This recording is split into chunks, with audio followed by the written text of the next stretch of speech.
Filoteia, parte 3, capítulo 27. Honestidade das palavras e respeito que se deve ao próximo. Se alguém não peca por palavras, é um homem perfeito, diz São Tiago.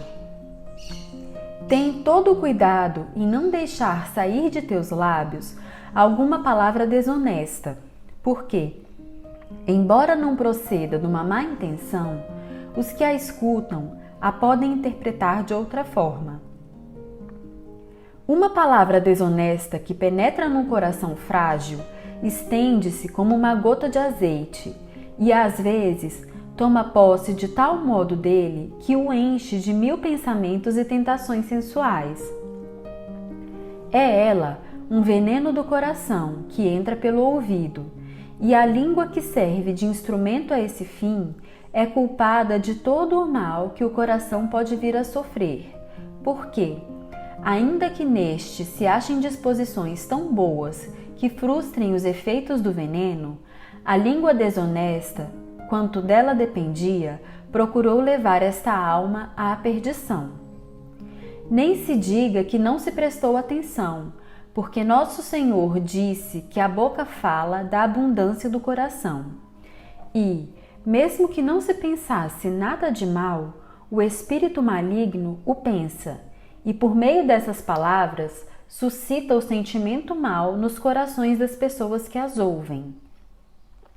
Disse que quem comeu a raiz denominada angélica fica com um hálito doce e agradável, e os que possuem no coração o amor à castidade, que torna os homens em anjos na terra, só têm palavras castas e respeitosas.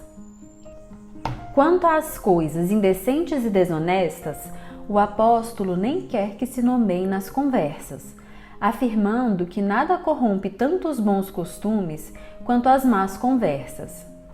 Se se fala dissimuladamente, em torneios sutis e artificiosos, de coisas desonestas, o veneno encerrado nessas palavras é ainda mais sutil, danoso e penetrante, assemelhando-se aos dardos, que são tanto mais para temer, quanto mais finos são e mais agudas têm as pontas. Quem quer granjear deste modo o nome e a estima de homem espirituoso, ignora completamente o fim da conversa. A conversa deve parecer-se com o trabalho comum de um enxame de abelhas para fazer um mel precioso, e o modo de agir dessas pessoas pode-se comparar a um montão de vespas em torno de uma podridão. Assim, se um louco te disser palavras indecentes, testemunha-lhe logo a tua indignação, voltando-te para falar com uma outra pessoa ou de algum outro modo que te sugerir a prudência.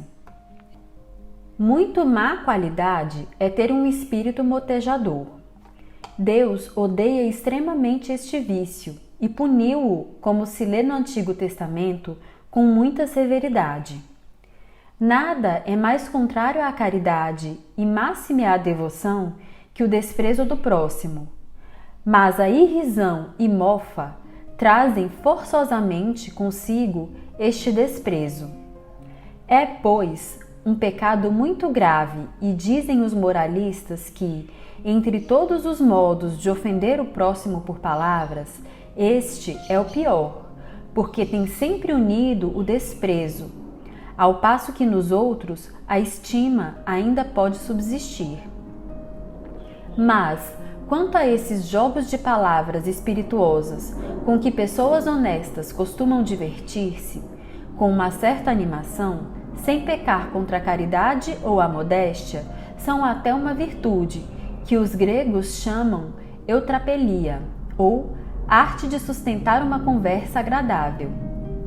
Servem-se para recrear o espírito das ocasiões insignificantes, que as imperfeições humanas gerais fornecem ao divertimento.